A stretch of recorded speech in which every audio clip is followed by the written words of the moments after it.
I'm Billy Fuller. I'm here today in Bristol at Invada Studios in South Bristol, and here I have the Gibson EB14 Bass. Very nice bass. This is how it is when I took it out of the box. I haven't done anything with it.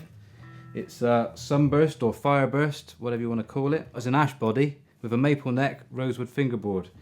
Lovely construction. Don't know much about these pickups, but they look very interesting. All I do know is that they have a tuned coil tapping system, humbuckers initially, and then you have these little pulley switches here, which when you pull them, they become single coils, front and back, which is your neck pickup and your bridge pickup.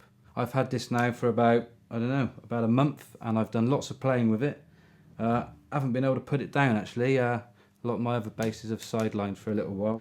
It's a really nice bass. It has lots and lots of sounds with it. This is the main feature I like about it. I would say it's probably got at least 8 different tones from the off before you even get into what you can do with your hands or with a pick.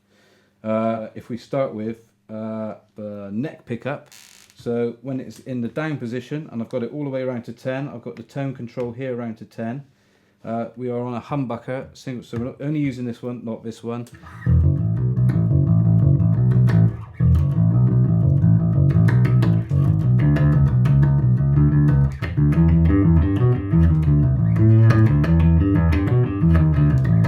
Really nice sort of punchy sound, mostly bass, a bit of a sort of mid-range bark in it in a kind of way, but that's quite nice for bedding it into a tune. If you pull it up, then it becomes a single coil, so I'll play that same line again. So there already you can sort of hear there's a bit more of a sort of top end click about it.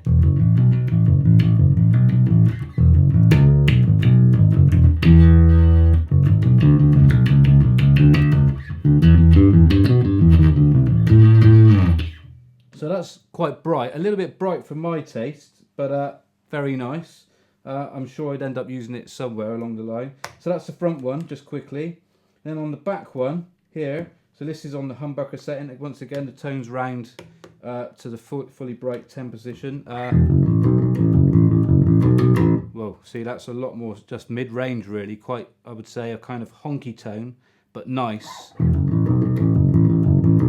I mean, with a pick, actually, that could be quite good for, I don't know, maybe a little bit of a...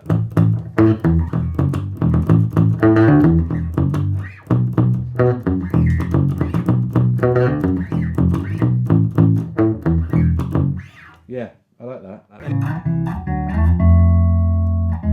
Yeah, nice. And you can pull it again, you go to the single coil tap.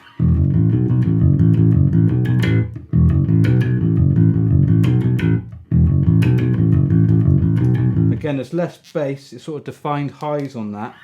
You could probably get into sort of some top end sort of picky stuff.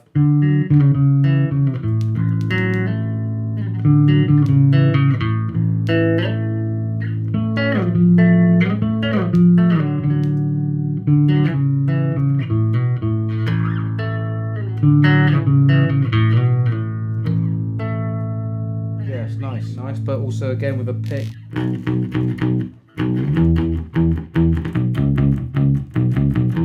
So that's muting with the palm or more open.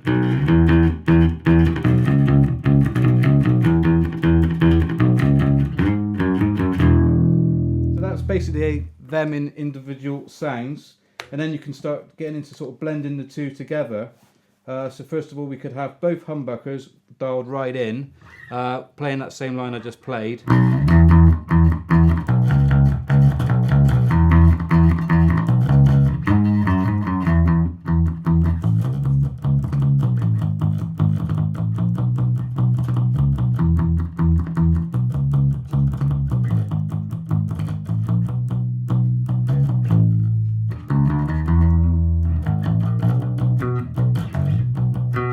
Nice.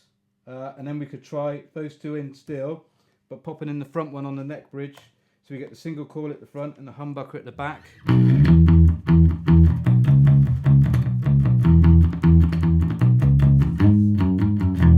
So that's with a pick.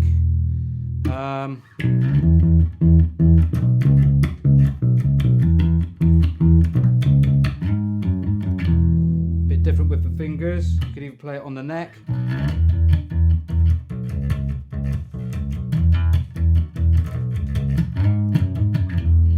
It's almost like it's the ultimate bass for like a weekend warrior, kind of, you know, like your clubbing, pubbing bass player, you know, who does a lot of work on weekends. You work during the week, and then a bit like me sometimes when everybody thinks I'm a crap bass player, I just work on weekends.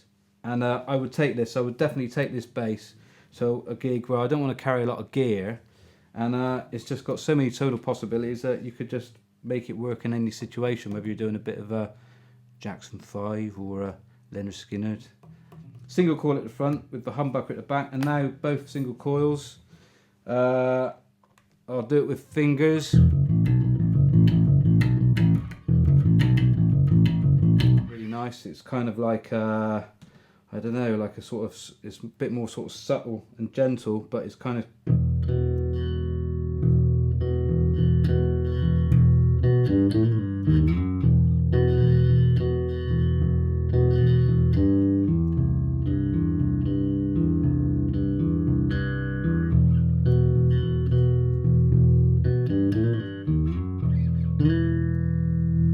Sustain in it as well. I think that's something to do with this Babbitt's bridge they got on. Again, I haven't really sort of gone into it too much, but because basically when it came out of the box, the setup was actually quite nice for me, so I didn't have any reason to get involved with this bridge, but it holds really well. Apparently when you change your strings on it, it holds the intonation, and you set up exactly how you had it last time. The bridge doesn't move.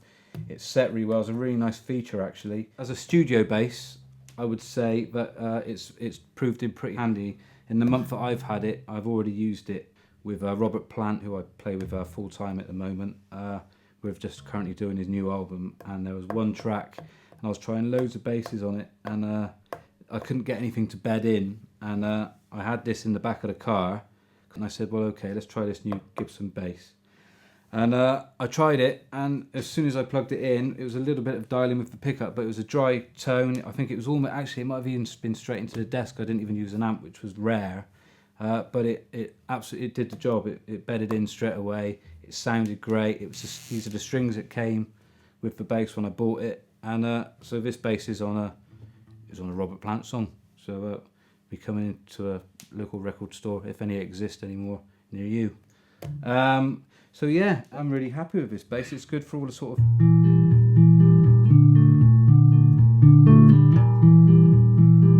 soft stuff.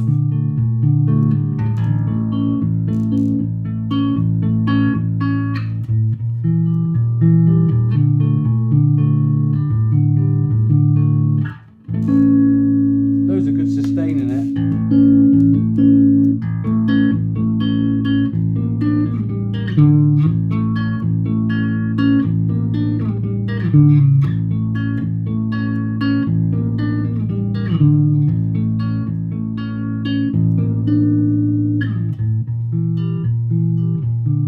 Bass player playing up the dusty end, it's not wise all the time. The dusty end is the 12th fret up.